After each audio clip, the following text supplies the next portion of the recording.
Ibn Batuta TV, mwangaza kwa umma. Assalamu alaikum warahmatullahi wabarakatuh. Tupo Madina bado na ndio tumefika station hapa kwa ajili ya kuchukua train moja kwa moja kuelekea Makkah. Safari yetu ilikuwa nzuri kutokea Madina kuja hapa sehemu ya train. Mazingira ni mazuri mashallah, lakini pia tunaendelea kujifunza mwitikio wa watu wengi katika hii ibada ya Umrah. Sisi tumeondoka pale Madina, tumeondoka kwenye hotel ile. Tunavyoondoka tu, angalia Tanzania tuko zaidi ya 20, ile tunatoka tu watu wanaingia wengine, na hapa kwenye station ndio tunaona kabisa, kwa sababu tupo sisi tunaondoka, lakini dakika chache zilizopita hapa palikuwa pamejaa kwa watu ambao wanaingia. Wengine wameshatoka kufanya Umrah Makkah, wanakuja sasa Madina kufanya ziara.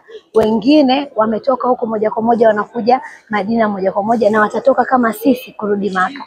Kwa hiyo tunaendelea pia kuishukuru na kuipongeza kampuni ya Ibn Batuta kwa kuendelea kutujali kwenye hii safari yetu, na zaidi tutaona mambo mengi tutakavyoenda kufanya Umrah tukifika Makkah insha Allah, na kwa siku hizo 5 ambazo tutakuwa Makkah.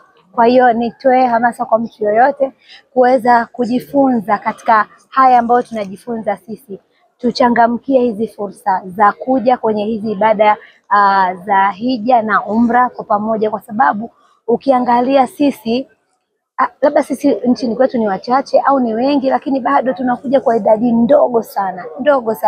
Mimi nikiangalia sisi hapa tuko 20, lakini unakuta kuna nchi wanawake tu zaidi ya 100. Lakini leo tukiwa njiani tunakuja hapa tumepata kuhadithiwa kwamba kuna mtu ambaye katika nchi ya Malaysia aliapply kwa ajili ya kuja Umrah akiwa na miaka 25, lakini akaja kupata opportunity akiwa na miaka 60 na.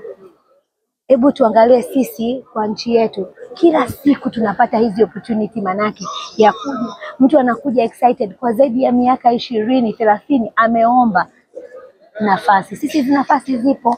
Kwa hiyo tuzidi kumwomba Mwenyezi Mungu, na wala usiwaze eti mimi sina pesa au vipi.